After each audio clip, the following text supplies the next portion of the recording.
काली बेटी के लिए आया अमीर बौने का रिश्ता।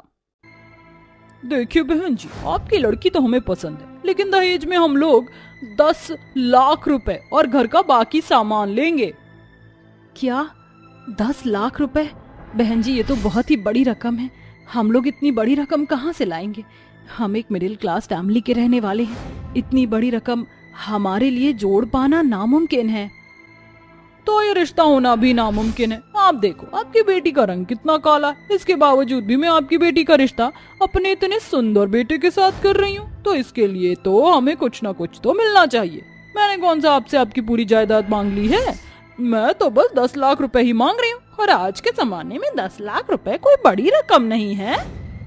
ये आपके लिए बड़ी रकम ना हो, लेकिन हम मिडिल क्लास फैमिली के लिए ये बहुत बड़ी रकम है। जब दहेज देने की हैसियत नहीं है तो हमें यहाँ क्यों बुलवाया और क्यों हमारा समय बर्बाद किया? चल बेटा, तेरे लिए रिश्तों की कमी नहीं है। मेरे हीरे जैसे बेटे के लिए घर के बाहर लड़कियों की लाइन लगी रहती है। इतना कहकर अंबिका अपने बेटे को ले जाती है। दिव्या के काले रंग की वजह से दिव्या का रिश्ता कहीं पर भी नहीं हो पा रहा था, जिसके चलते दिव्या के माता पिता आरती और संजय दोनों ही परेशान रहते थे। हमारी बेटी में किसी भी तरह की कोई कमी नहीं है। पढ़ी लिखी है, संस्कारी है, घर के सारे कामकाज भी जानती है, लेकिन सिर्फ इसके काले रंग की वजह से इसका कहीं पर भी रिश्ता नहीं हो पा रहा है। बाहर के लोग बातें बनाने लगे हैं कि क्यों हमने अपनी बेटी को अभी तक घर पर बिठा रखा है। पिताजी, माँ, आप दोनों फिक्र मत करिए। अगर मेरे नसीब में मेरी शादी है तो मेरी शादी जरूर होगी। अपने लिए हमेशा आने वाले रिश्तों को शादी से मना करता देख दिव्या को भी बहुत बुरा लगता है। लेकिन दिव्या जानती थी कि अगर वो अपने माता पिता के सामने रोने लग गई तो उसके माता पिता की बच्ची कुची हिम्मत भी खत्म हो जाएगी। इसलिए दिव्या हमेशा अपने माता पिता को हिम्मत देती है। दिव्या के जैसे ही कुछ हाल शर्मा परिवार के आदित्य का भी होता है। कहने को आदित्य का परिवार एक रईस परिवार होता है, लेकिन आदित्य के बौनेपन की वजह से आदित्य का रिश्ता नहीं हो पा रहा था। तो हम ये रिश्ता मंजूर समझे? हमें तो आपकी लड़की बहुत पसंद है। हमें भी आपका लड़का बहुत पसंद है, लेकिन इसके लिए हमारी एक छोटी सी शर्त है। हम चाहते हैं कि शादी के बाद आपकी आधी प्रॉपर्टी हमारी बेटी के नाम हो जाए। लेकिन शादी के बाद तो सब आदित्य और अंजलि का ही है, तो प्रॉपर्टी नाम करने वाली बात कहाँ से आ गई? और हम तो आपसे कोई दहेज भी नहीं मांग रहे हैं, तो फिर ये सब क्यों? देखिए, हमारी लड़की में किसी भी तरह की कोई कमी नहीं है। पढ़ी लिखी है, सुंदर है, संस्कारी है, तो हमारी लड़की के लिए रिश्तों की कमी थोड़ी ना है। लेकिन आप अपने बेटे को देखिए। हाँ, भले ही अमीर घर से हो, लेकिन आपके बेटे के बौनेपन की वजह से पहले भी कई लोगों ने अपनी बेटी को देने से मना किया। हम तो फिर भी रिश्ते के लिए मान गए हैं, तो आप क्या हमारी एक छोटी सी शर्त नहीं मान सकते? माँ, आप चलिए यहाँ से। इन लोगों को अपनी बेटी की शादी नहीं करवानी है, बल्कि अपनी बेटी को बेचकर हमारी प्रॉपर्टी पर कब्जा करना है। ऐसे लोगों से रिश्ता जोड़ने से अच्छा है कि मैं जिंदगी भर कुंवारा ही रह जाऊं। मुंह संभाल कर बात करो। तुम जानते नहीं हो कि हम लोग कौन हैं? 4 फुट की हाइट है नहीं और जुबान 12 फुट की चला रहे हो। अपनी हाइट का मजाक बनता देख आदित्य वहाँ से अपनी गाड़ी लेकर चला जाता है। आदित्य की माँ सविता आदित्य को आवाज देती रह जाती है, लेकिन आदित्य गुस्से में गाड़ी लेकर निकल जाता है। गुस्से में होने की वजह से आदित्य रोड पर गाड़ी बहुत तेज चला रहा होता है कि तभी सामने से दिव्या रोड क्रॉस कर रही होती है। दिव्या को देखकर अचानक आदित्य ब्रेक मार देता है, जिससे दिव्या का एक्सीडेंट होते होते बचता है। आप ठीक तो हैं? आपको कहीं लगी तो नहीं? नहीं, मैं ठीक हूँ, लेकिन आप इतनी तेजी से गाड़ी क्यों चला रहे थे? आप जानते हैं ना, इतनी तेजी से गाड़ी चलाने से एक्सीडेंट हो सकता है। आप प्लीज गाड़ी आराम से चलाइए, ना ही तो ये आपके लिए अच्छा है और ना ही किसी और के लिए। आई एम सॉरी, मैं आइंदा ध्यान रखूंगा। आपके हाथों में ये पूजा की थाली है, शायद आप मंदिर जा रहे हैं, तो इफ यू डोंट माइंड मैं आपको मंदिर ड्रॉप कर दूं? आज मंदिर में बहुत बड़ी पूजा है, मैं उसके लिए पहले ही बहुत लेट हो चुकी हूँ। ठीक है, अब आप मुझे ड्रॉप कर दीजिए। जिसके बाद आदित्य दिव्या को मंदिर ड्रॉप कर देता है और उसके साथ जाकर मंदिर में पूजा करने लगता है। दिव्या का शांत और इतना अच्छा स्वभाव देखकर आदित्य दिव्या को पसंद करने लगता है। अब आदित्य और दिव्या बहुत अच्छे दोस्त बन जाते हैं। दोनों ही अक्सर एक दूसरे से मिला करते हैं। इसी बीच दोनों के लिए आए दिन रिश्ते आते हैं, लेकिन दिव्या के काले रंग और आदित्य के बौनेपन की वजह से लोग शादी के लिए मना कर देते हैं। ऐसे ही समय बीतता रहता है और एक दिन दिव्या, मैं तुमसे बहुत प्यार करता हूँ और तुमसे शादी भी करना चाहता हूँ, लेकिन मैं तुम्हारे साथ कोई जबरदस्ती नहीं करूँगा। मैं जानता हूँ मेरे बोनेपन की वजह से शायद तुम मुझसे शादी करने के लिए मना कर दो, लेकिन मैं इस बात का बुरा नहीं मानूंगा। ऐसा नहीं है आदित्य, तुम बौने हो पर दिल के बहुत ज्यादा अच्छे हो। लेकिन यकीन तो मुझे नहीं हो रहा कि तुम जैसे लड़के ने मुझ जैसी काली लड़की को पसंद किया है। दिव्या, मैंने तो कभी भी तुम्हारा रंग देखा ही नहीं, मैंने तो बस तुम्हारा मन देखा है। आदित्य की बात सुनकर दिव्या की आंखों में आंसू आ जाते हैं और दिव्या शादी के लिए हाँ कर देती है। जिसके बाद आदित्य और दिव्या दोनों ही अपने अपने परिवार वालों को एक दूसरे के बारे में बताते हैं। जिसके बाद आदित्य के माता पिता दिव्या का हाथ मांगने उसके घर जाते हैं। बहन जी, हमें आपकी लड़की बहुत पसंद है। अब तो बस आप जल्दी से शादी का मुहूर्त निकलवाइए। हम आपकी बेटी को जल्द से जल्द अपने घर की बहू बनाना चाहते हैं। बहन जी, मैं तो खुश नसीब हूँ कि आप जैसे बड़े परिवार में मेरी बेटी का रिश्ता होने जा रहा है। किसी ने सच ही कहा है कि भगवान जब भी देता है तो छप्पर फाड़ के देता है, लेकिन हम लोग आप लोगों की तरह अमीर नहीं है। आप जितना दहेज मांगोगे हम उतना दहेज नहीं दे पाएंगे। हमें बस आपकी बेटी चाहिए, ना कि दहेज। आप अपनी बेटी को एक साड़ी में भी विदा करेंगे तो भी हम उसे खुशी खुशी अपने घर ले जाएंगे। सविता की बातें सुन आरती की आंखों में आंसू आ जाते हैं। जिसके बाद दोनों ही समधन एक दूसरे के गले लगती हैं, जिसे देखकर आदित्य और दिव्या दोनों ही बहुत खुश होते हैं। कुछ दिनों में दोनों ही घरों में शादी की रस्में, हल्दी, मेहंदी, संगीत शुरू हो जाते हैं और देखते ही देखते वो दिन भी आ जाता है जब दोनों ही परिवार बड़े धूमधाम से शादी करते हैं। शादी के बाद दिव्या अपने ससुराल आ जाती है। सभी लोग दिव्या से बहुत प्यार करते हैं और उसका बेटी की तरह ख्याल रखते हैं, लेकिन दिव्या के मन में अभी भी उसकी काली रंग को लेकर बहुत दुख होते हैं। ऐसे ही एक दिन, अरे कविता, तेरी बहू तो रंग रूप में बहुत काली है। इतनी भी क्या जल्दी थी अपने बेटे की शादी करने की, जो इतनी काली बहू को उठा कर ले आई। दूर खड़ी दिव्या कमला की बात सुन लेती है और अपने काले रंग के बारे में सुनकर दिव्या की आंखों में आंसू आ जाते हैं कि तभी सविता कहती है, मेरी बहू काली है तो क्या हुआ, बहुत संस्कारी है, हम सबका इतना ख्याल रखती है, शिकायत का एक भी मौका नहीं देती है, और हम भी दिव्या को बहू कम बेटी ज्यादा मानते हैं। हाँ, लेकिन क्या, जब मैं अपने बेटे का रिश्ता लेकर तुम्हारे घर आई थी तो तुमने मेरे बेटे का बौनेपन का मजाक उड़ाकर अपनी बेटी का रिश्ता करने से मना कर दिया था। लेकिन आज मेरा बेटा बहुत खुश है, तो तुमसे मेरे बेटे की खुशी नहीं देखी जा रही है, ऊपर से मेरी बहू में कमी निकाल रही हो। सविता को भड़कता देख कमला डर जाती है, जिसके बाद वो बिना कुछ कहे चुपचाप से चली जाती है। अपनी सास को अपनी साइड लेते दिव्या के आंसू रुक जाते हैं और वो बहुत खुश हो जाती है। जिसके बाद दिव्या के मन से अपने काले रंग को लेकर जितने भी दुख थे वो हमेशा हमेशा के लिए खत्म हो जाते हैं। नथुलाल हलवाई के दुकान में लोगों की बड़ी भीड़ लगी हुई थी। वहीं 7 साल का गरीब बंकू ललचाई नजरों से दुकान में बन रहे गर्मा गर्म समोसे को देख रहा था। इन समोसे से कितनी स्वादिष्ट खुशबू आ रही है, आज तो मैं ये समोसे खा कर रहूंगा। बंकू दुकान में आकर कहता है, नथुलाल जी, मुझे 2 समोसे दे दीजिए। नथुलाल बंकू के फटे चिटे कपड़ों को घूरते हुए उस मासूम बच्चे की आस को तोड़ते हुए कहता है, 10 रुपए का एक समोसा है, 2 समोसे 20 रुपए के मिलेंगे, चल 20 रुपए निकाल।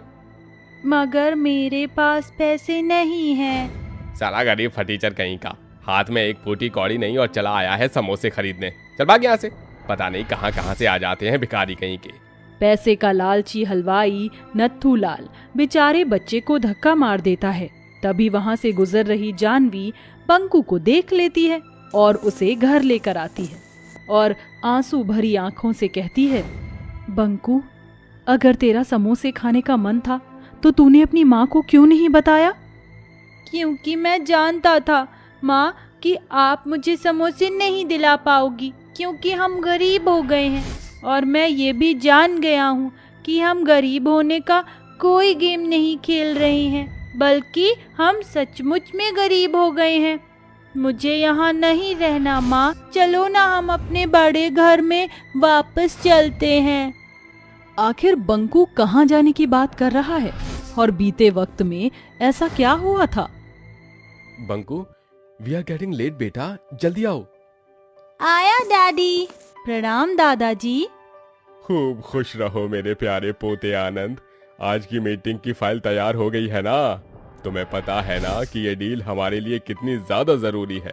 इससे हमारे बिजनेस को डबल प्रॉफिट होगा। भरोसा कीजिए पिताजी, ये डील हमें ही मिलेगी। रूपचंद शहर के जाने माने बिजनेसमैन में से एक थे। परिवार में पत्नी कौशल्या, बेटी पायल और बहू जानवी थी। सब कुछ अच्छा चल रहा था, मगर उस हंसते खेलते परिवार की खुशियों को जैसे वक्त की नजर लग गई और उनका अच्छा खासा बिजनेस रातों रात दुश्मनों के बुने गए साजिशों के झूठे स्कैम में फंस गया। उस रोज बहुत जोरों से बारिश हो रही थी। जानवी भाभी, क्या स्वादिष्ट समोसे बनाए हैं आपने। इस बारिश के मौसम में आपके हाथों के गर्मा गर्म समोसे और ये चाय मिल जाती है तो मजा ही आ जाता है। ये ले बहू, तेरे ससुर जी और आनंद भी आ गए। बाबूजी, आनंद, क्या बात है, आपकी आंखों में आंसू क्यों हैं? सब कुछ खत्म हो गया जानवी, सब कुछ। हम सड़क पर आ गए, ये घर भी हमारा नहीं रहा। एक ही पल में उस गरीब बहू और उसके ससुराल वालों से कारोबार से लेकर घर बार तक सब छिन जाता है और वह गरीबी में दिन गुजारने को मजबूर हो जाते हैं। माँ, ये जगह कितनी गंदी है और ये कमरा भी कितना छोटा है। मुझे यहाँ नहीं रहना, हम अपने बंगले में चलते हैं। बंकू की घर जाने की जिद पर जानवी अपने आंसू पोंछते हुए कहती है, बेटा, हम ना एक गेम खेल रहे हैं जिसमें हमें कुछ दिनों तक गरीबों की तरह ही रहना होगा। फिर जब हम गेम जीत जाएंगे तो हमें उससे भी बड़ा बंगला मिलेगा। मासूम बच्चा अपनी माँ की बात मान जाता है, मगर हर दिन के साथ हालात बद से बदतर हो जाते हैं और रूपचंद बीमारी का बिस्तर पकड़ लेता है। अब क्या जानवी अपने गरीब ससुराल वालों की जिंदगी को बदल पाएगी?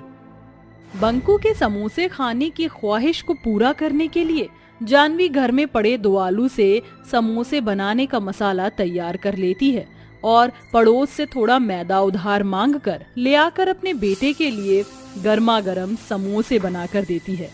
ये ले बंकू, खाकर बता कैसे बने हैं समोसे। माँ, समोसे बहुत स्वादिष्ट बने हैं और तुम भी समोसे बनाकर बेचो ना। लोग तुम्हारे समोसे खुश होकर खरीद कर खाएंगे और हम पहले की तरह अमीर हो जाएंगे। बंकू की इस बात से उस गरीब बहू को उम्मीद की एक रोशनी नजर आती है। मेरा बेटा बिल्कुल ठीक कह रहा है। यही वक्त है जब मुझे अपने हाथों के हुनर का इस्तेमाल करना चाहिए और मुझे समोसे बनाकर बेचना चाहिए। इस वक्त बारिश का मौसम है और बारिश में लोग चाय और समोसे खाना बहुत पसंद करते हैं। मेरा ये व्यापार अच्छा चलेगा। फिर क्या था, जैसे तैसे वह गरीब बहू चाय समोसे बनाने का सामान जुटाकर चाय समोसे बनाना शुरू करती है और कड़ी धूप में सड़कों के धक्के खाते हुए भूखी प्यासी चाय समोसे बेचने के लिए निकल जाती है। समोसे खा लो, समोसे स्वादिष्ट करारे खस्ता समोसे, साथ में गर्मा गर्म कुल्हड़ वाली चाय। बेचारी गरीब बहू गली बाजार घूम घूम कर भरी गर्मी में चाय समोसे बेचने की कोशिश करती है, मगर उसके चाय समोसे नहीं बिकते। आधा दिन निकल गया मगर अभी तक बोनी भी नहीं हुई, क्योंकि बाजारों में जगह जगह हलवाई की दुकान है जहाँ कचौड़ी समोसे सब कुछ है, इसलिए उनकी बिक्री हो रही है। मुझे किसी दूसरी जगह जाना होगा, किसी ऐसी जगह जहाँ लोगों की बड़ी भीड़ भाड़ हो। फिर वह गरीब बहू अपने चाय समोसे लेकर उन्हें बेचने के लिए रेलवे स्टेशन चली जाती है। तभी रेलवे स्टेशन के बाहर बहुत जोरों से बारिश शुरू हो जाती है। चाय समोसे बोलो भैया, चाय समोसे, गर्मा गर्म करारे खस्ता समोसे, साथ में कुल्हड़ वाली चाय। अरे ओ चाय समोसे वाली, जरा जल्दी से 2 गर्मा गर्म समोसे तो देना। साहब जी, साथ में कुल्हड़ वाली चाय भी ले लीजिए, क्योंकि समोसे खाने का असली स्वाद तो कड़क चाय के साथ आता है। अच्छा, तो एक चाय भी दे दो। वह गरीब बहू जल्दी से उस ग्राहक को चाय समोसे दे देती है, जिसे खाकर राहुल बहुत खुश होता है। अरे वाह, तुम्हारे बनाए समोसे का तो जवाब ही नहीं है, और ये चाय भी बहुत बढ़िया है। ये लो तुम्हारे पैसे। पैसे लेकर वह गरीब बहू चाय समोसे बेचने आगे बढ़ जाती है। चाय समोसे बोलो भैया, चाय समोसे, गर्मा गर्म करारे खस्ता समोसे, साथ में कुल्हड़ वाली चाय। वह गरीब बहू रेलवे स्टेशन के जिस भी जगह से गुजरती वहां खड़े लोग समोसे की खुशबू से खींचे चले आते, जिससे कि कुछ ही घंटों में उस गरीब बहू के चाय समोसे खत्म हो जाते हैं और वह कमाए हुए पैसे घर लेकर आती है। बहू आ गई तू, कैसा रहा आज का व्यापार? माँ जी, आज के व्यापार का पहला दिन बहुत अच्छा रहा। रेलवे स्टेशन के लोगों को मेरे बनाए चाय समोसे बहुत ही ज्यादा पसंद आए। कल से मुझे और भी ज्यादा चाय समोसे बनाना होगा।